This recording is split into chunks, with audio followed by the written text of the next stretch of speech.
Hello, this is Dr. Grande. Today I will analyze the case of Joseph and Emily Ferlazzo. First, I'll look at the background of this case, move to the timeline of the crime, then offer my analysis. Joseph Anthony Ferlazzo was born in December 1979 in Reading, Pennsylvania, and later lived in various other cities in Pennsylvania. In October 2009, his stepmother was stabbed to death in her apartment.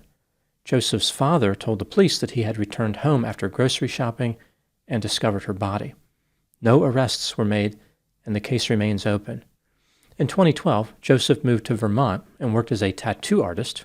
Sometime later, he continued his work in the state of Maine. When he returned to Vermont in 2020, he connected with a woman he had met 2 years earlier named Emily. The couple became romantically involved. Emily had been born in July 1999 in Plymouth, New Hampshire, so she was over 19 years younger than Joseph. She worked as a licensed nursing assistant, but had dreams of being a cosmetologist someday. Joseph said that he was having financial problems at the time, he was couch surfing, and he did not have a permanent residence. The couple found an apartment together in August 2020 in Essex Junction, Vermont, and married on October 10 of that year. After being inspired by social media influencers who lived out of vans and buses, the couple purchased a Chevrolet Express shuttle bus and converted it into a camper they named Rosie. In September 2021, they drove to Northfield, New Hampshire, and parked on property owned by Emily's mother and stepfather. They lived in the camper as they prepared for a trip to Vermont to celebrate their one-year wedding anniversary. Now moving to the timeline of the crime. On Friday, October 15, 2021, Joseph Ferlazzo and his wife Emily left Northfield, New Hampshire in their camper and traveled just over 2 hours to Bolton, Vermont. Along with them on the trip, they had their dog, Remington. They parked near an Airbnb, which had been rented by Joseph's sister and her boyfriend. On Monday, October 18, Joseph returned to New Hampshire without Emily. He told her parents that on Saturday, October 16, they had argued. Emily attempted to leave, so he restrained her. In response, she kicked him in the groin. After this, Emily told him that she was going to take an Uber back to New Hampshire. Joseph went to a local store. When he returned, Emily was nowhere to be found. Emily's mother and stepfather reported her missing to the police at about 7:15 p.m. They also mentioned there was a history of domestic violence in the relationship. They had noticed scratches and bruises on Emily a few times. Emily told her mother that Joseph caused them. On Tuesday, October 19, at 12:05 a.m., the police received a 911 call from a friend of Joseph named Spencer. He indicated that Joseph confessed to killing Emily and that Joseph's camper was parked on Meadowbrook Lane in St. Albans, Vermont. The police seized the camper and arrested Joseph after finding him in a Maple Fields convenience store in St. Albans. He agreed to be interviewed. Here is the story that Joseph supplied to the police. Joseph and Emily arrived in Bolton, Vermont on Friday, October 15. They spent some time with Joseph's sister and her boyfriend before returning to the camper.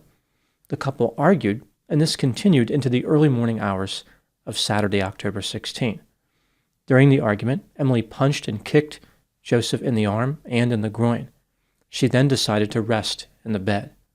5 or 10 minutes later, Joseph retrieved a Glock 19 semi-automatic pistol chambered in 9mm Luger. He jumped on top of Emily, placed a red pillow over her head, and fired 2 shots into her head. Joseph placed a garbage bag on her head so the blood would not get everywhere, and moved her body to the bathroom of the camper. After this, he went to breakfast with his sister and her boyfriend. Upon returning to the camper, he drove to a friend's house on Meadowbrook Lane in St. Albans, Vermont. Using a handsaw, Joseph dismembered Emily's body. He cut off her head, legs, and arms, and put each body part into a separate garbage bag. When the police searched the camper, they found Emily's remains, just as Joseph had indicated. Later, the couple's dog, Remington, was found unharmed. Joseph was arrested and charged with first-degree murder. In 2023, when he was still awaiting trial, he was ordered to pay $1.5 million to Emily's family in a civil suit for wrongful death. It seems unlikely the family will ever collect any of the award, but they did get the couple's dog, Remington. In December 2024, Joseph Ferlazzo went on trial for murder. The state called 15 witnesses. The defense called only one, Joseph.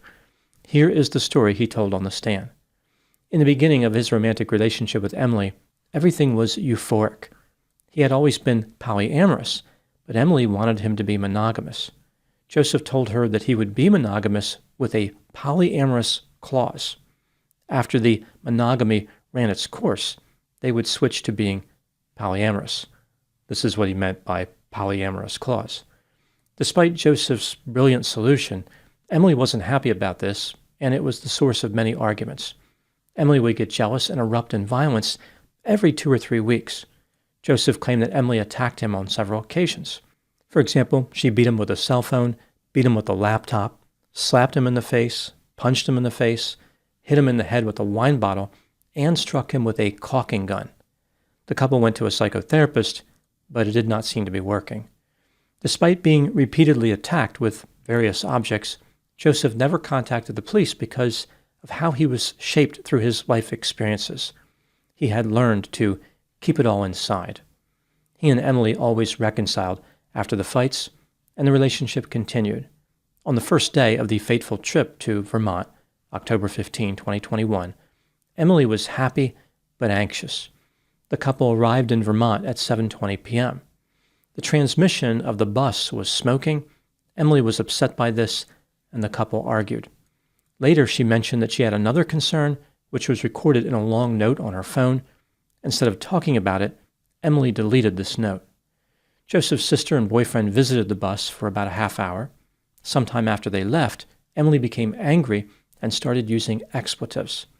At this point in Joseph's testimony, he talked about how he retrieved his Glock 19 pistol to protect his dog Remington.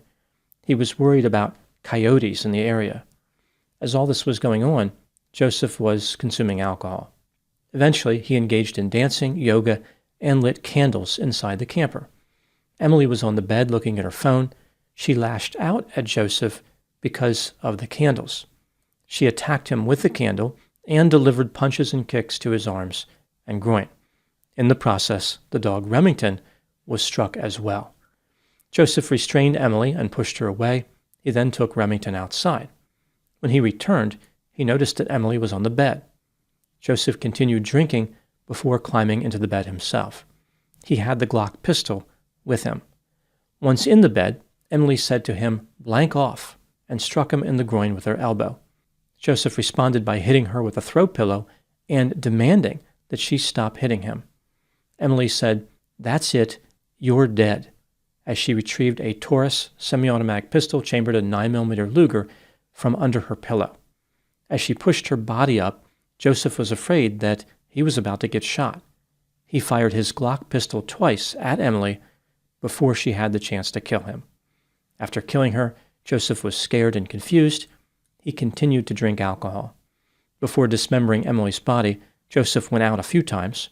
For example, he had breakfast with his sister and her boyfriend. He explained that he didn't tell his sister about killing Emily because he did not want to bring drama to his sister's vacation. Joseph did not remember talking to the police, and his memory only returned weeks later in bits and pieces. He was able to reconstruct what happened to some degree. Despite Joseph's alarming tale of self-defense, the jury convicted him on December 13, 2024. At the time I'm making this video, no date has been set for his sentencing. Joseph is facing a minimum of 35 years and a maximum of life in prison. Now moving to my analysis. Joseph Ferlazzo maintains his innocence. He argued that he acted in self-defense. The state, of course, disagrees. They believe the evidence against Joseph was overwhelming. This brings me to the question, was Joseph guilty of murder? Let's take a look at the evidence, both for and against the idea that he was guilty, starting with the inculpatory factors. Joseph's friend Spencer called the police and told them that Joseph confessed to murdering Emily. After being arrested, Joseph confessed to the police. He admitted that he murdered Emily, and he did not mention anything about self-defense. On the stand, Joseph said he didn't remember talking to the police. This is curious considering how he remembered everything else. According to Joseph's story, Emily had punched and kicked him, but the police did not find any injuries on his body. After the killing, Joseph purchased bleach, dismembered Emily's body, and sent messages to her phone to make it seem like she was still alive. His last message was, "You're a blank hole. I don't need this blank." Joseph's tale of self-defense does not make any sense. There is no reason to believe Emily was trying to kill him. Moving to the exculpatory factors, there were no witnesses to the shooting, no video. It's technically possible that Joseph is telling the truth.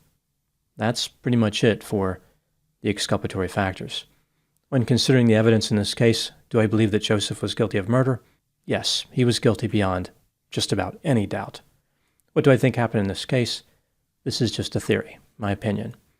Joseph was self-centered, arrogant, condescending, grandiose, impulsive, irresponsible, cold, callous, sensation-seeking, immature, manipulative, deceptive, falsely believed he was special, had a sense of entitlement, and was exceedingly creepy. Despite being undesirable in just about every imaginable way, Joseph had unbelievable romantic success. He enjoyed multiple romantic relationships and never had any trouble obtaining sex. For some reason, which remains a mystery, Emily was attracted to Joseph. Perhaps the age difference made her believe he was stable and mature. Emily was not happy about his polyamorous desires, and this was a constant source of fighting. During the early morning hours of October 16, 2021, Joseph murdered Emily. Perhaps Emily threatened to leave him. There's no way to know what actually happened. Joseph confessed to the murder, but then realized that spending life in prison wasn't as much fun as he thought. During his 3 years in jail, he crafted a story of self-defense. He had no chance of being found not guilty. However, he may have been hoping to be convicted of second-degree murder, which carries a minimum sentence of 20 years. As I mentioned, he is currently facing a minimum sentence of 35 years. On the stand, Joseph painted Emily as a terrible person. According to him, she was jealous, unforgiving, unpredictable, desperate, and Joseph implied that Emily pursued him romantically. He said things like she was extremely flirty. He claimed that Emily beat him with various and unusual objects, like she was the MacGyver of domestic violence. During these numerous alleged attacks, Joseph was confused. He didn't know what was going on, and suggested that maybe Emily behaved that way because she was the victim of trauma. Ultimately, the jury saw through Joseph's ridiculous and inaccurate characterization of Emily and rightfully convicted him. Now moving to my final thoughts. Joseph and Emily were inspired to modify a shuttle bus by social media influencers living the so-called van life or bus life.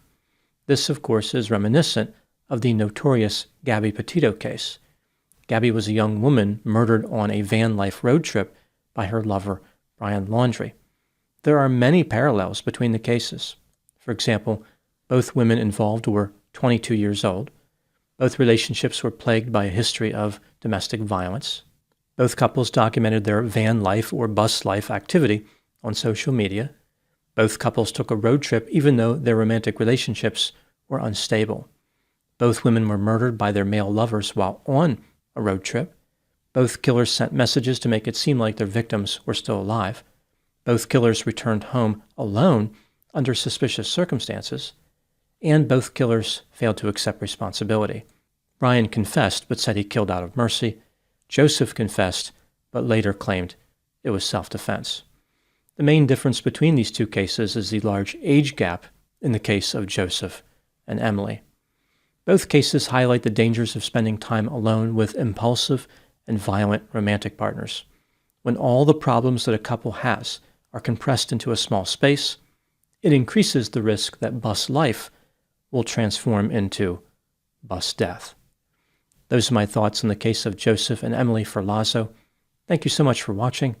I'll talk to you soon. Just a reminder that I have a Patreon account which contains over 300 pre-release videos. When I put a video into pre-release status, it stays that way for quite some time, usually months, if not a year. I will put the link to Patreon in the description for this video.